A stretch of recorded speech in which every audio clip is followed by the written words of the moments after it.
We invite you to watch how we clear the views on all matters through our partner station MITV on DSTV channel 255, 7 p.m. daily, and also our YouTube and Facebook pages under one name, Clearview News Desk every day.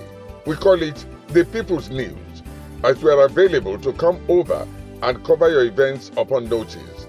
Or do you have news you want us to broadcast? Send it in. We verify and go to town with it. All for you. Go ahead, engage us to thrash out those naughty issues on the news. And what we need from you is to share and subscribe. More important, convince your loved ones, friends, relatives, co-worshippers, and more to subscribe so as to be getting notifications as we break the news. Go a step further, like the news, and drop your thoughts on the comment section. Clearview News. We clear the view one time and for all time.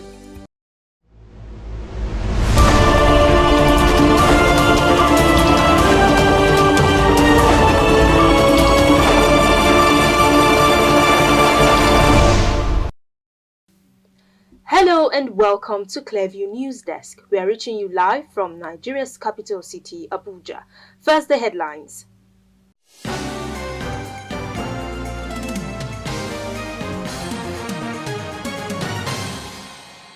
Kenya's president proves to be a listening leader, bows to public pressure as he steps down new finance bill.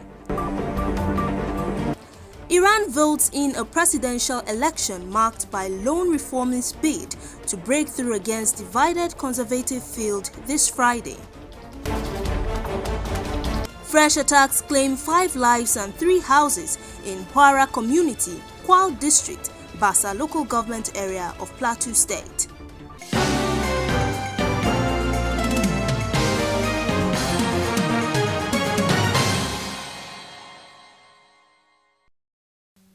I am Gloria Atta with these and more. Welcome. Protests against proposed tax hikes in the Finance Bill 2024 have escalated across Kenya, with police clashing with demonstrators in Nairobi. The youth-led protest is a response to the government's plan to increase taxes on essential items like bread and vegetable oil amidst severe cost of living crisis. The report.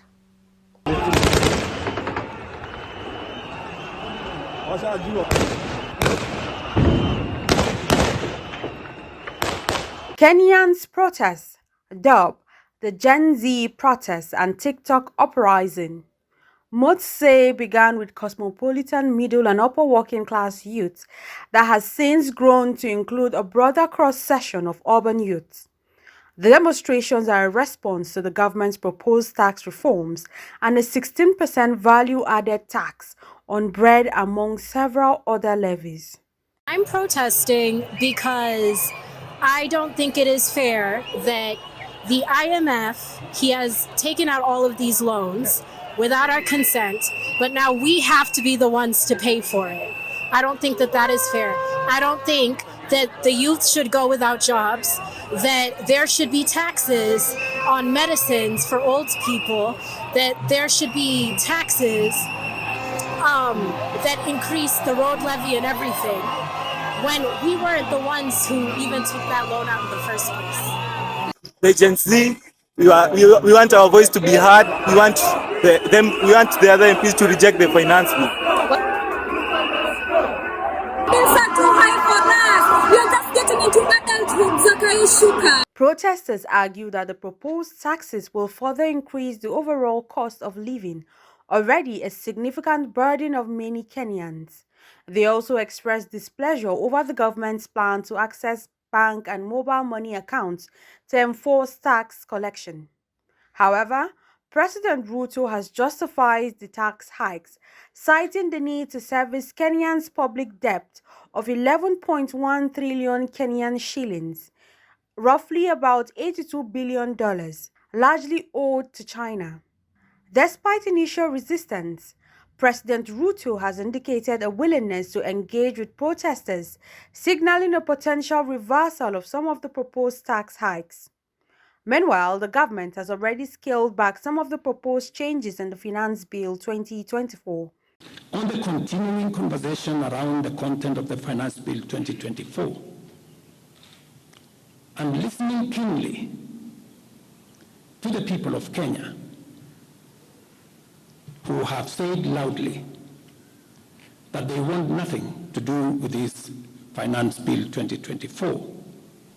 I concede, and therefore I will not sign the 2024 Finance Bill. Opposition lawmakers have, however, thrown their weight behind the protesters, backing their demand for a reversal of the tax hike. I am doing a good work and I cannot come down. And that's what Gen Z are also saying to the executive and to members of parliament, that they are doing a good work, standing up, speaking for themselves and for their colleague young men and women who are out in the streets, Mr. Speaker, and they cannot come down. The protests have brought together a diverse group of Kenyans united in their opposition to the government's proposed tax reforms. Meanwhile, the protest is ongoing, with demonstrators demanding economic relief and a reversal of the tax hike. The situation remains intense, with police maintaining a heavy presence in protest areas. Florence Joshua reporting for Clearview News Desk.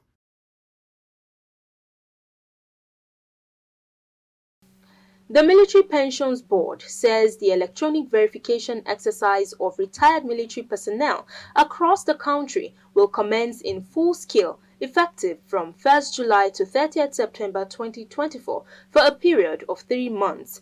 The exercise is aimed at ensuring a seamless administration and payment of their benefits. This was disclosed by Chairman of the Board, Air Vice Marshal Paul Ichibo Irumeson, at a press conference this Friday in Abuja, the nation's capital.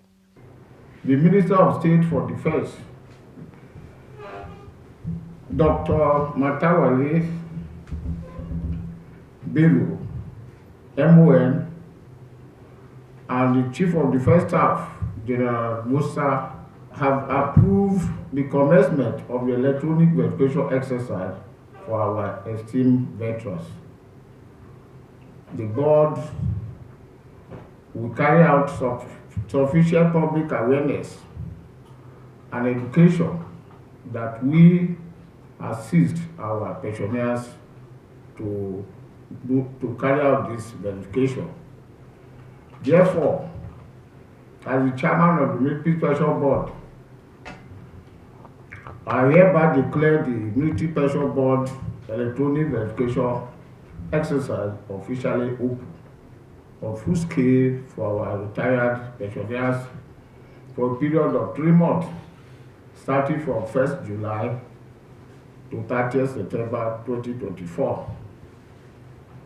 Furtherly, the board wishes to advise all pensioners to take active part in this exercise, and those of them that will fail to take part in this exercise will not get their salary going forward.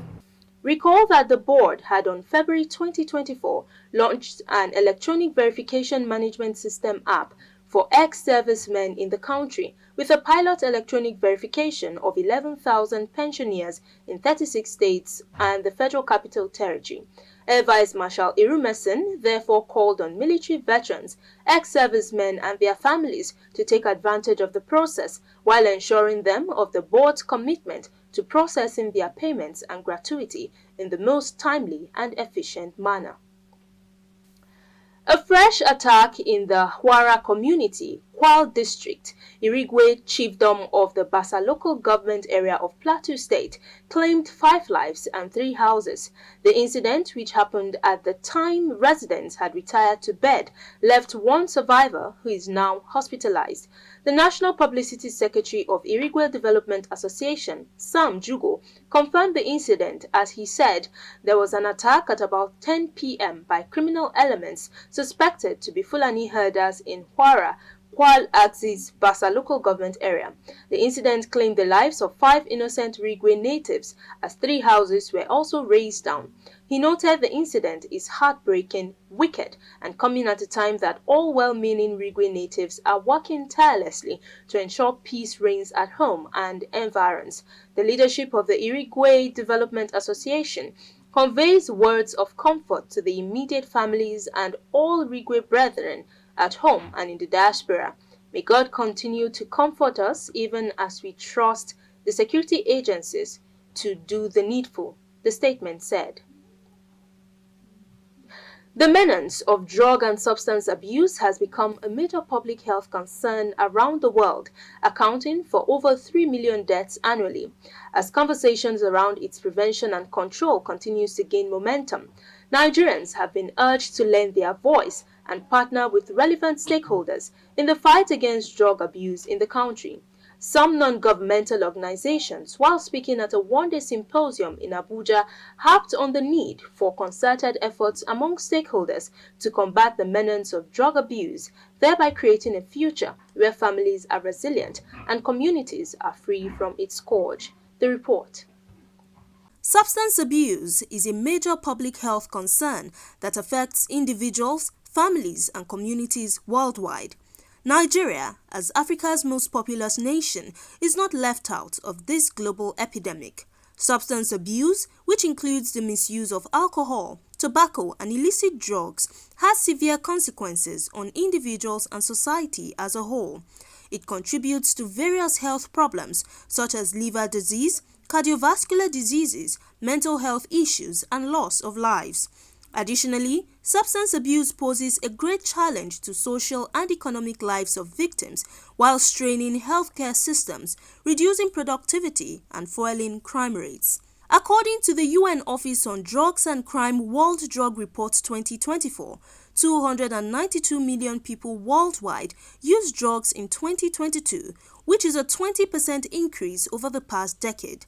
The report also highlighted the emergence of new synthetic opioids, a surge in cocaine production, and the impact of cannabis legalization, leading to a rise in organized crime groups, environmental degradation, human rights abuses fueling violence, and health concerns in destination countries. As conversations around combating substance abuse in Nigeria continues to gain traction, relevant stakeholders have converged in this hall for a one-day symposium to create more awareness on the issue. Education reduces the drug abuse, substance abuse by 50%. So if you educate the family, which is the most important place, if you educate the family, you're sure of reducing drug abuse by 50%.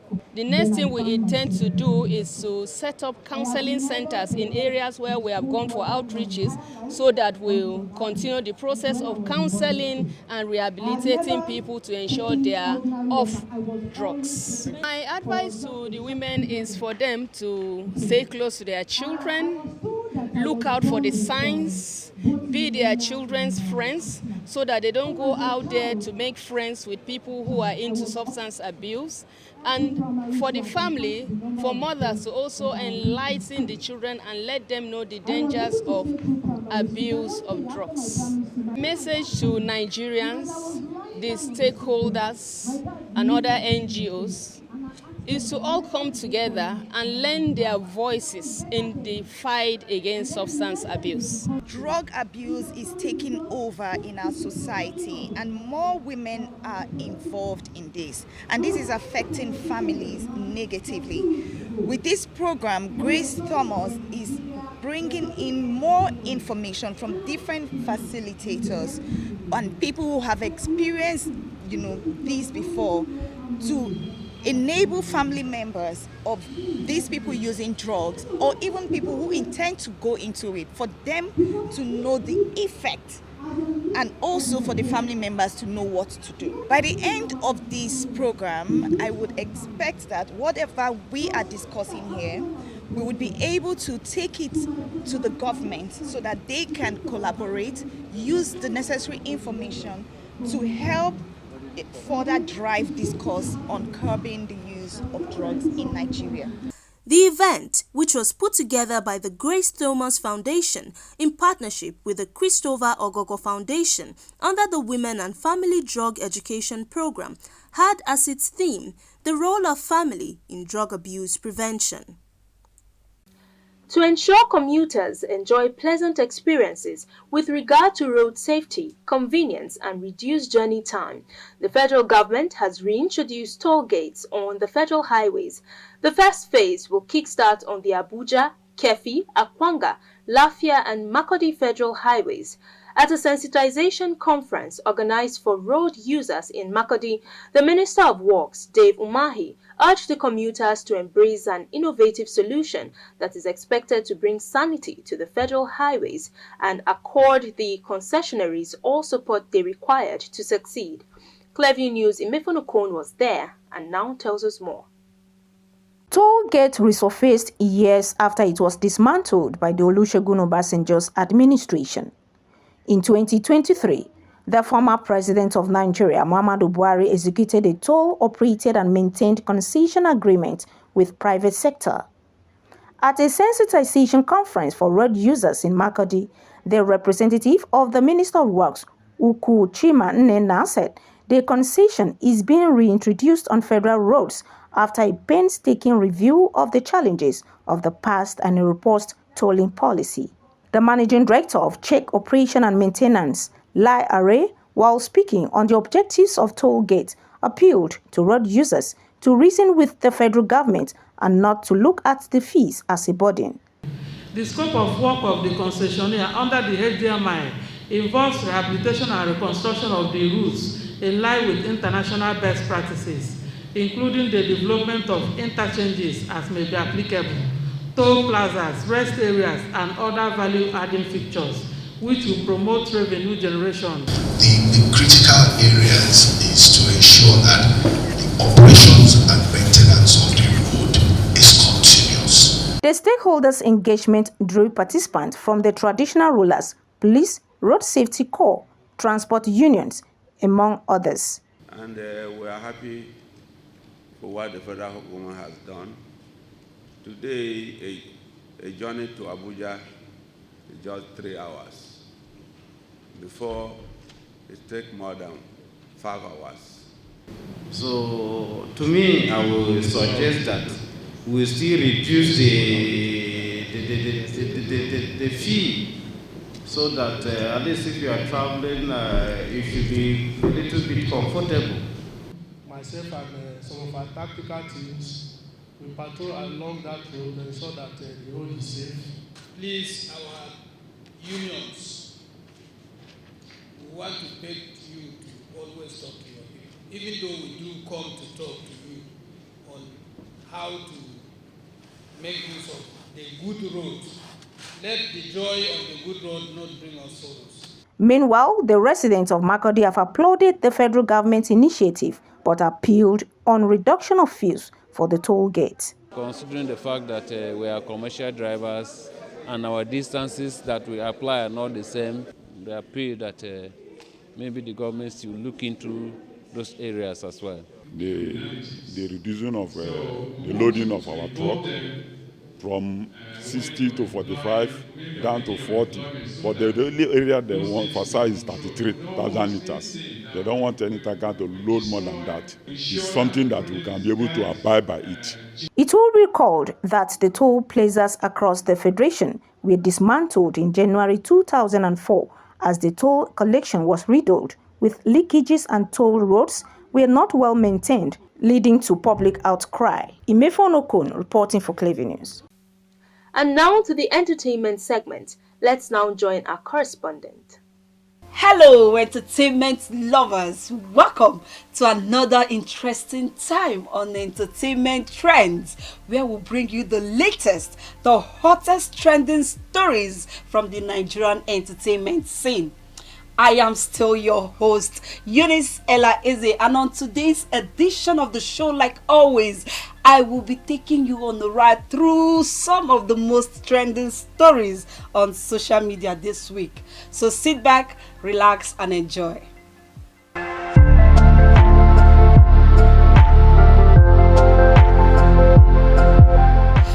right, guys, let's begin with, of course, the story right here. Yes, guys, at last, the most anticipated celebrity traditional marriage, or should we call it marriage of the year, has finally went down, guys, this Tuesday in Lagos. I'm talking about the traditional marriage between no other person but OBO, aka Omo Babalowo himself. Yes, guys, talking about Davido and his lovely wife. You guys see Chioma, Chef Chioma, and of course, Davido has continued to shake the social media space, especially here in Nigeria.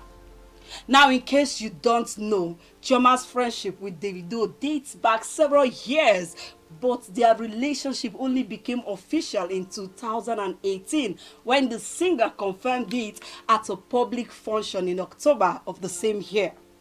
Years later, after the singer confirmed the relationship, photos of the introduction hit the social media space, and in September 2019, Davido proposed to Chioma at a private ceremony, belting the first hashtag Chivido2020. The chef has been featured in several music videos by the singer, with rumors of breakups popping up here and there over the years. And finally, they are here, guys. Well, I wish them the very best as they embark on this journey of forever. So, guys, let's watch out for the wedding, which may be coming up very soon. And, well, Davido, if you can see this, I hope to get an invitation. So, still on Davido matters. Wahala, guys. Wahala. And, of course, you know what I'm talking about. No! Only tell you fi iron jo aso na your head won. Portable has said through an Instagram live session with fans that, okay, in his words, he said, "I was invited for Davido's wedding. If not for Zlatan Ibile, who had ruined my relationship, my friendship with Davido, I would have been amongst the groomsmen." Wahala, guys. No da gbogbo kan ru. Wọ́n invite wa fún wedding. Tó bá jẹ́ pé mo wà Nigeria, mo máa wà ńbẹ̀. Mo máa book flight lọ́bẹ̀. À ń sọ̀rọ̀ wedding lọ́wọ́. Orí adé ti invite mi. Ló bá ní kọ́ọ̀lù ẹ̀ bá wọlé. Kọ́ọ̀lù àṣetánì. Ló bá di yọ̀yọ̀yọ̀yọ̀. Ló bá di àṣekọ́ni síbẹ̀. Now, celebrity singer Whiskey, amid the pre-wedding photo buzz, tweeted low, that is laugh out loud, which has ignited a massive backlash online. Now, he further went on to tweet, saying a prayer for every understanding woman on earth. Your king loves you. Now, back to the trending Gbasgbos, guys, and I think this is the Gbasgbos of, all Gbasgbos. Now, the ongoing beef between controversial social media critic Martin Oshe, known as Very Dark Man, and Iyabo Ojo is a clear example of buy one, get one free. So VDM threw a shade at Iyabo, saying she wasn't invited to the main event but the after party, daring Iyabo to post a picture of her at the main event. So in her reply, Trust Iyabo now, she has posted the invitation proving that she was actually invited. Now the feud has garnered reactions from the likes of Polo, who is Iyabo's partner, Obi Kubana, Sabinus, and among others. Alright, guys, that is where we draw the curtains on this edition of Entertainment Trend. Remember to always join us for more updates and trending stories. Next time, the conversation continues, always on our social media handles displayed on your screen, guys.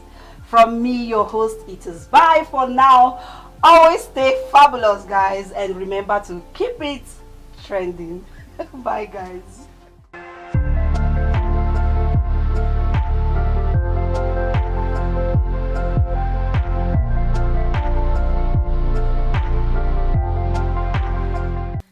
If you are just joining us, you're watching the news on Clearview News Desk. We will be back after this break. Stay with us. By being yourself, you put something wonderful in the world that was not there before.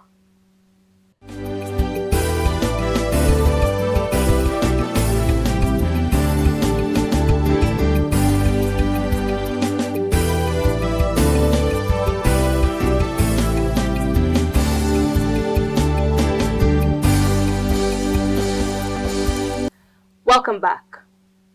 And on the foreign scene, Iranians cast their votes this Friday in a presidential election marked by a lone reformist bid to break through against a divided conservative field.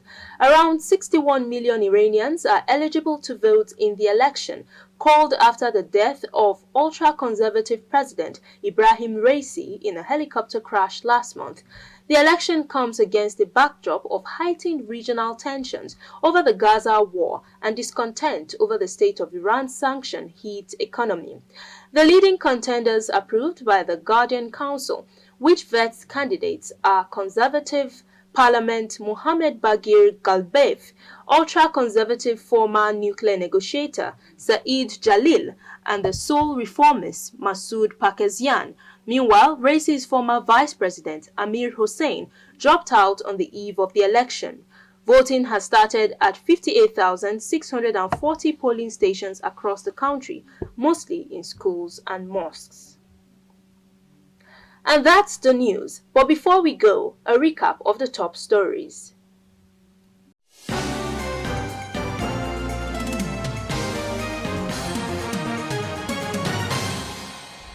Youth-led protests in Kenya over new finance bill and tax increase have escalated, with police clashing with demonstrators in Nairobi. Citizens of Iran cast their votes this Friday in a presidential election marked by a lone reformist bid to break through against a divided conservative field. Around 61 million Iranians are eligible to vote in the election, called after the death of President Ibrahim Raisi in a helicopter crash last month. A fresh attack in Huara community, Kwal district, Irigwe chiefdom of the Basa local government area of Plateau State, has claimed 5 lives and 3 houses. The incident happened at the time residents had gone to bed.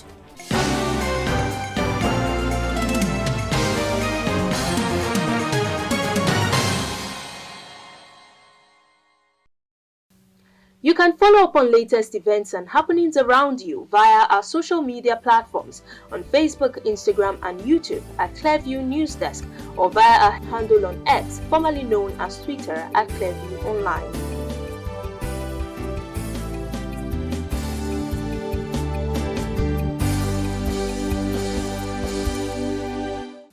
Many thanks for joining us. I am Gloria Atta. Have a wonderful weekend.